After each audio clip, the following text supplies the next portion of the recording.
ఆంధ్రప్రదేశ్లో చంద్రబాబు ప్రభుత్వ అరాచకాలకు హద్దు పద్దు లేకుండా పోతోంది. ప్రజల మీద పాలకులే పగబడితే పరిస్థితి ఎంత ఘోరంగా ఉంటుందో ఒకసారి ఆటవిక పాలన చూస్తే అర్థమవుతుంది. మరోవైపు రెడ్ బుక్ రాజ్యాంగం తన కోరలు చాచి వికటాట్టహాసం చేస్తోంది. ప్రత్యర్థుల మీద, తమ దారుణాలను ప్రశ్నించిన వాళ్ల మీద పగ తీర్చుకోవడానికి కుంటి సాకుల ముసుగులో అరాచక పర్వాన్ని సాగిస్తున్నారు. అందుకు పోసాని కృష్ణమురళి అరెస్టు ఉదంతమే సాక్ష్యం.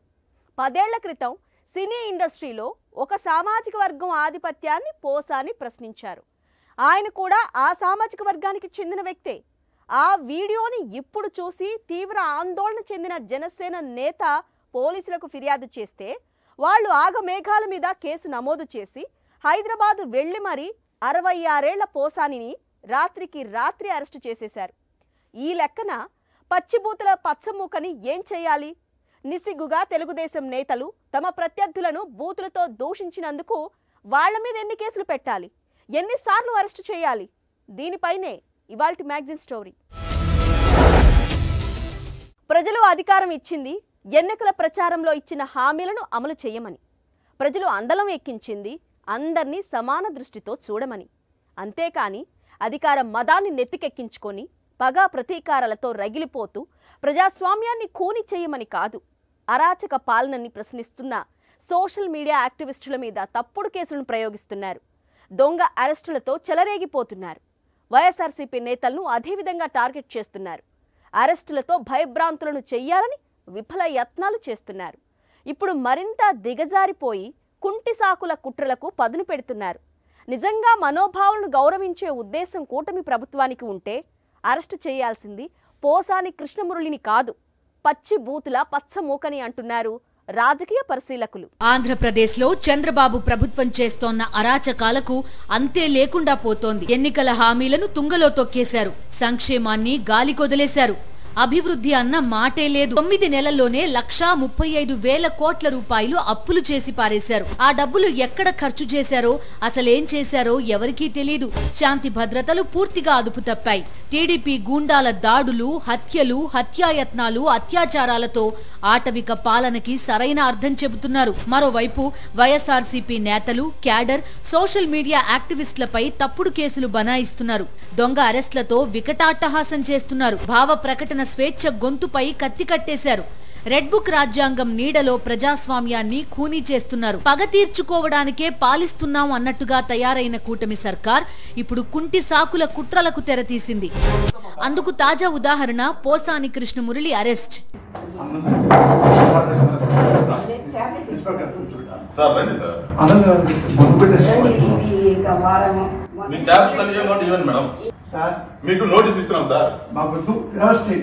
సినీ నటుడు పోసాని కృష్ణమురళి వైఎస్ఆర్సీపీకి గట్టి మద్దతుదారుడు. టీడీపీ అఘాయిత్యాలను, విధానాలను ఎప్పటికప్పుడు ఎండగడుతూ వచ్చారు. అధికారంలోకి వచ్చిన క్షణం నుంచి వైఎస్ఆర్సీపీ నేతలు, సానుభూతి పరుల మీద అక్రమ కేసులు బనాయిస్తున్న కూటమి సర్కార్ పోసాని కృష్ణమురళి మీద కూడా తప్పుడు కేసులు పెట్టింది. ఇప్పుడు పోసాని మీద పగ తీర్చుకోవడానికి కూటమి సర్కార్ అమలు చేస్తోన్న కుంటి సాకుల కుట్ర ఇటు రాజకీయ వర్గాలతో పాటు అటు సినీ పరిశ్రమలో కూడా చర్చనీయాంశంగా మారింది. అసలు పోసాని మీద పెట్టిన తప్పుడు కేసు పూర్వాపరాలు తెలియాలంటే 10 ఏళ్లు వెనక్కి వెళ్లాలి. 2015లో రిలీజ్ అయిన టెంపర్ సినిమాలో పోసాని నటనకు ఉత్తమ సహాయ నటుడిగా నంది అవార్డు లభించింది. టెంపర్ చిత్రానికి గాను తనకు వచ్చిన నంది అవార్డుని పోసాని తిరస్కరిస్తున్నట్టు నాడే ప్రకటించారు. తెలుగు సినీ పరిశ్రమలో ఒక సామాజిక వర్గం ఆధిపత్యం కొనసాగుతోందని, నంది అవార్డులు కూడా వాళ్లే పంచుకుంటున్నారన్న విమర్శలు, ఆరోపణలు వస్తున్నాయని, తాను కూడా అదే సామాజిక వర్గానికి చెందిన వ్యక్తిని కాబట్టి తనకు జెన్యూన్ గానే అవార్డు లభించినా ఆ నంది అవార్డుని తిరస్కరిస్తున్నట్టు ప్రకటించారు.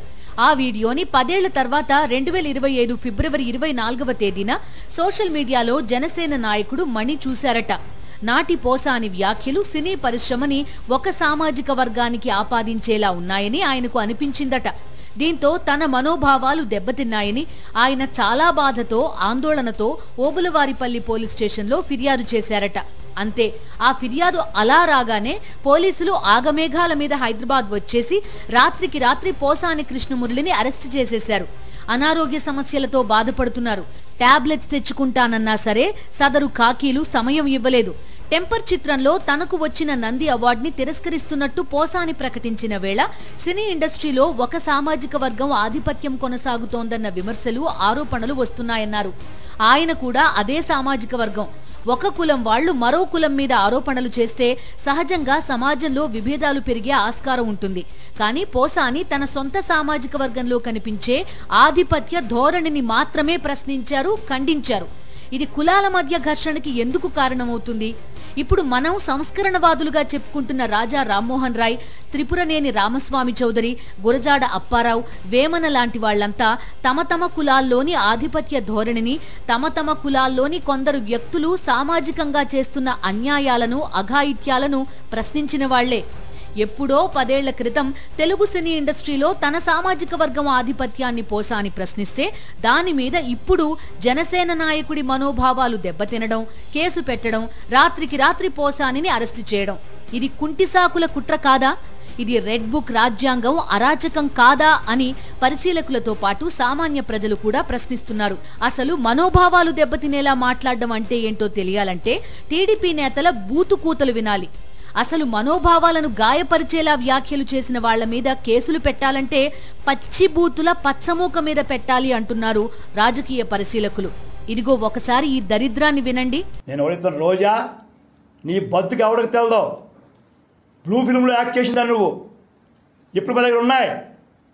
నీ బతుకు బయలు పెట్టకూడదని నీ బ్లూ ఫిల్మ్ మా దగ్గర ఉన్నా ఎప్పుడు మీరు రిలీజ్ చేయలేదు. అడుగుతున్నాను. 98లో మిర్యాలగూడ ఎలక్షన్స్కి తెలుగుదేశం పార్టీ ప్రచారానికి వచ్చి నువ్వు ఎవడింటో పడుకున్నావు. నేను అక్కడ ఉన్నాను వేళ యాజ్ ఏ ప్లానింగ్ బోర్డ్ చైర్మన్గా. విన్నారుగా ఈ కారు కూతలని. ఒక మహిళా నాయకురాల్ని పట్టుకుని ఇంత ఘోరంగా అసభ్యంగా దూషించిన బండారు సత్యనారాయణ మీద ఎన్ని కేసులు పెట్టాలి? ఇలాంటి వ్యక్తిని కాలర్ పట్టుకుని పార్టీ నుంచి గెంటేయకుండా టికెట్ ఇచ్చి ఎమ్మెల్యే చేసిన చంద్రబాబు మీద ఎన్ని కేసులు పెట్టాలి? అరే బోసడీకే నీకు దమ్ముంటే తెలంగాణ పోలీసులకు ఎవరో నోటీసు నువ్వు. ముఖ్యమంత్రిని పట్టుకుని ఇంత ఘోరంగా దూషించిన టీడీపీ నేత పట్టాభిని ఏం చేయాలి? వీధి రౌడీలు మాట్లాడుకునే భాషని నిస్సిగ్గుగా మీడియా సమక్షంలో మాట్లాడడానికి, ముఖ్యమంత్రిని పట్టుకుని పరమనీచంగా దూషించడానికి సిగ్గుపడని పట్టాభిపై ఎన్ని సెక్షన్ల కింద కేసు పెట్టాలి? చివరికి మావాడు అధికారంలో లేకపోతే ముఖ్యమంత్రిని కూడా బోసిడీకే అంటే లంజా కొడుకు అని, చివరికి ముఖ్యమంత్రిని కూడా ఎలాంటి దారుణమైన బూతులు, కాన్స్టిట్యూషనల్ హెడ్ ఒక ముఖ్యమంత్రి అంటే, అలాంటిది ముఖ్యమంత్రిని వాళ్ళ తల్లిని ఉద్దేశించి మాట్లాడుతూ ఉన్న మాటలు, ఆ బూతులు కూడా తిట్టడం కూడా ఈరోజు చూస్తూ ఉన్నాం. అధికారంలో మనోడు లేకపోతే అరక్షణం కూడా తట్టుకోలేని పచ్చమూక వైఎస్ఆర్సీపీ మద్దతుదారులు సమాజంలో కులాల మధ్య చిచ్చు పెడుతున్నారంటూ తప్పుడు కేసులు పెట్టడం, ఈ కుంటిసాకుల కుట్రలకి జీ హుజూర్ అంటూ జనసేన సహకరించడం, ఇంతకు మించిన దారుణం, ఘోరం ఏదైనా ఉంటుందా? అయ్యన్న పాత్రుడు ఇప్పుడు ఆంధ్రప్రదేశ్ స్పీకర్గా అత్యంత గౌరవనీయమైన స్థానంలో ఉన్నారు. విచారించాల్సిన విషయం ఏంటంటే ప్రతిపక్షంలో ఉన్నప్పుడు నాటి ముఖ్యమంత్రి జగన్మోహన్ రెడ్డిని నీచ పదజాలంతో దూషించిన టీడీపీ నేతల్లో అయ్యన్న పాత్రుడు ప్రథముడు. మన పరిపాలించిన ముఖ్యమంత్రి ఒక చాండాల దౌర్భాగ్య నా కొడుకు, రాక్షసుడు, దోపిడీదారుడు. నేను చూశారు బస్సు యాత్ర వీడికి, ఈ టెంగర్నాథ్ కొడుకి బస్సు యాత్ర ఒకటే. విన్నారుగా, ముఖ్యమంత్రిని పట్టుకుని వాడు వీడు లాంటి పద ప్రయోగాల నుంచి సభ్య సమాజంలో సంస్కారం ఉన్నవాళ్లు ఎవరు ఉపయోగించని పదజాలం వరకు అన్నింటినీ జగన్మోహన్ రెడ్డిని తిట్టడానికి వాడేవారు అయ్యన్న పాత్రుడు. ఇలా చెప్పుకుంటూ పోతే ఒకరు కాదు, ఇద్దరు కాదు, జగన్మోహన్ రెడ్డి సీఎంగా ఉన్న 5 ఏళ్ల పాటు ఆయన్ను, వైఎస్ఆర్సీపీ నేతలను నీచాతి నీచమైన భాషతో దూషించారు టీడీపీ నేతలు.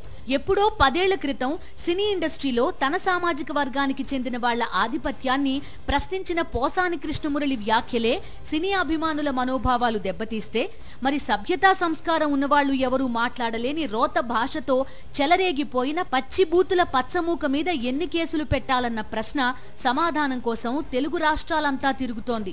పోసాని కృష్ణమురళి రచయితగా, నటుడిగా, దర్శకుడిగా, నిర్మాతగా సినీ రంగానికి ఎంతో సేవ చేసిన వ్యక్తి.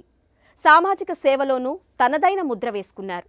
సినీ రంగంలో కులాధిపత్యాన్ని ప్రశ్నించిన వ్యక్తి, ఎదురించిన వ్యక్తి.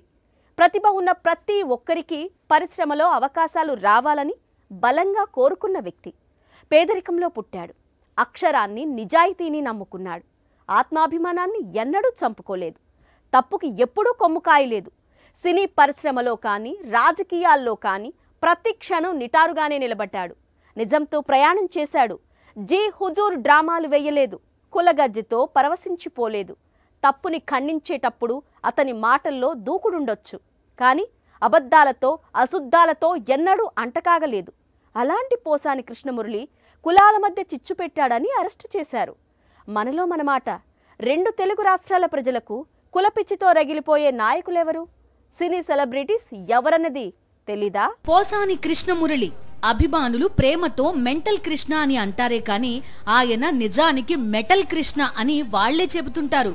తప్పు చేయడానికి అనుక్షణం భయపడే తత్వం, తప్పుని సమర్థించడానికి ప్రతిక్షణం సిగ్గుపడే స్వభావం వల్ల పోసాని కృష్ణమురళి అగ్రెసివ్ పర్సన్ గానే కనిపిస్తూ ఉంటారు. కానీ ఆయన రాతల్లో కానీ, మాటల్లో కానీ, జీవితంలో కానీ నిజాయితీ కొట్టొచ్చినట్టు కనిపిస్తూనే ఉంటుంది. గుంటూరు జిల్లా పెదకాకానిలో జన్మించిన పోసాని కృష్ణమురళి చిన్నతనం నుంచే పేదరికం ఎంత దారుణంగా ఉంటుందో అనుభవించారు. నాగార్జున విశ్వవిద్యాలయంలో ఎంఏ చదివిన పోసాని హైదరాబాద్లో మార్గదర్శి చిట్ ఫండ్లో స్వల్పకాలం పనిచేశారు. అక్కడ యాజమాన్య తీరు నచ్చక చెన్నై వెళ్లి పరుచూరి గోపాలకృష్ణ దగ్గర అసిస్టెంట్ రైటర్గా చేరారు. అక్కడ పనిచేస్తూనే చెన్నైలోని ప్రెసిడెన్సీ కాలేజ్లో చేరి ఎంఫిల్ పూర్తి చేశారు. డైలాగ్ రైటర్గా మారిన పోసాని 150 చిత్రాలకు పైగా మాటలు రాశారు. నటుడిగా ప్రేక్షకులను మెప్పించారు. దర్శకుడిగా, నిర్మాతగా సమాజానికి ఉపయోగపడే చిత్రాలు తీశారు. తప్పుని ఏమాత్రం సహించని మనస్తత్వం పోసాని కృష్ణమురళిది. దీంతో సినీ ఇండస్ట్రీలో అనేక ఇబ్బందులు పడినా ఎవరి ముందు తలవంచలేదు. ఆత్మాభిమానాన్ని చంపుకోలేదు. ఉన్నత విద్యావంతుడిగా సమాజానికి ఏది మంచి, ఏది చెడు అన్నది ఆలోచించే వివేకం ఉన్న వ్యక్తి. కులాల కుళ్ళుకి దూరంగా ప్రతిభని ప్రోత్సహించే వ్యక్తి. ఇప్పుడు తెలుగు సినీ ఇండస్ట్రీలో టాప్ డైరెక్టర్స్ గా ఉన్న త్రివిక్రమ్ శ్రీనివాస్, కొరటాల శివ పోసాని శిష్యులే.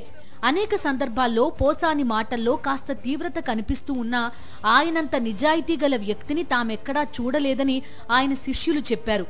రాజకీయాల్లో ప్రవేశించిన పోసాని ప్రజారాజ్యంలో చేరినా ఆ పార్టీలో నిజాయితీ కనిపించక బయటకొచ్చేశారు. వైఎస్ జగన్మోహన్ రెడ్డిలో ప్రజానాయకుడిని చూసిన పోసాని వైఎస్ఆర్సీపీకి మద్దతుగా నిలిచారు. ఆ క్రమంలోనే టీడీపీ అరాచకాలను, టీడీపీ నేతల అఘాయిత్యాలను ప్రశ్నిస్తూ ఎండగడుతూ వచ్చారు. టీడీపీ కోసమే పుట్టి, టీడీపీ కోసమే మనుగడలో ఉన్న జనసేన చేసే వెన్నెముకలేని చర్యలను నిలదీశారు. సినీ ఇండస్ట్రీలో తన సామాజిక వర్గం ప్రదర్శించే ఆధిపత్యాన్ని ప్రశ్నించారు, చీదరించుకున్నారు. దీంతో కక్షగట్టిన పచ్చముక పోసాని మీద కుంటిసాకుల కుట్రకి తెరతీసింది. మాట కాస్త దురుసుగా ఉండొచ్చేమో కానీ పోసాని ఎంత నిజాయితీపరుడో తెలుగు ప్రజలకు తెలుసు.